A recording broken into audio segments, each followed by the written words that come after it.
When my wife Claire left for her so-called conference, I didn't think much of it. She was a corporate trainer, always traveling to different cities, meeting clients, and attending events. I trusted her completely. She kissed me goodbye, suitcase in hand, and promised to call every night.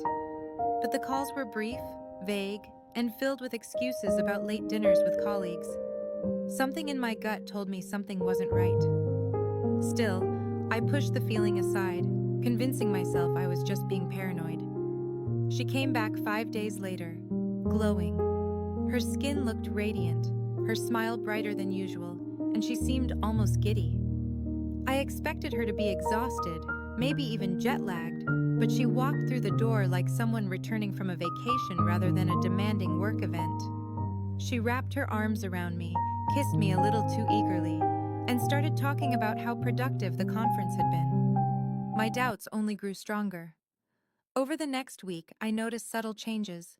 Claire became protective of her phone, always placing it face down on the table.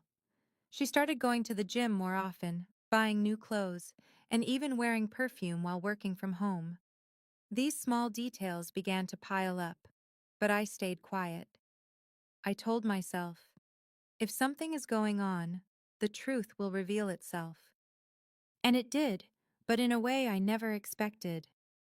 2 weeks after she returned, Claire mentioned she wasn't feeling well.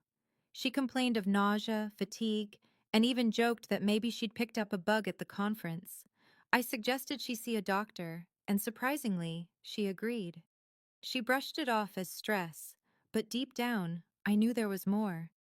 When she came back from her appointment, she looked uneasy, though she didn't say much. A few days later, an envelope arrived in the mail. Her lab results.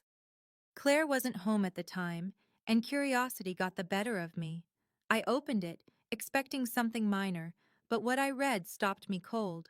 The tests confirmed she had contracted an STD. My stomach sank. My wife, who had gone away for a conference, had returned with more than just a suitcase. When she walked in that evening, still smiling, I was sitting at the kitchen table with the results laid out in front of me. She froze when she saw the paper. The color drained from her face, and her glowing smile disappeared instantly. "Where did you get that?" she stammered.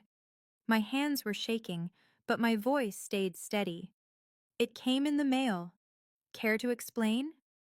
Her excuses poured out. Ridiculous claims about public bathrooms, poor hotel hygiene, maybe even contaminated food. I didn't believe a single word. Finally, when she realized the lies weren't working, she broke down. Tears streamed down her face as she confessed. The conference had been nothing more than a weekend getaway with a man she had met months earlier. My chest tightened, and for the first time in years, I felt truly betrayed. She begged me to understand, saying it was just a mistake and that she still loved me. But how do you come back from that? It wasn't just the affair, it was the lies, the careful deception, and the nerve to come home smiling as if nothing had happened. I sat there in silence, watching the woman I once trusted try to repair a broken marriage with empty words. That night, I packed a bag. She followed me through the house, pleading, crying, promising to fix everything. But my decision was already made. I told her I couldn't stay married to someone who not only betrayed me, but also put my health at risk without a second thought. Her sobs echoed down the hallway as I closed the door behind me. It's been months since then, and I've rebuilt my life piece by piece. Claire tried reaching out, apologizing again and again, but I never looked back. The image of her glowing after that conference, only for the truth to destroy everything, still lingers in my mind. And if there's one thing I've learned, it's this: the smile of a liar can hide the ugliest truths,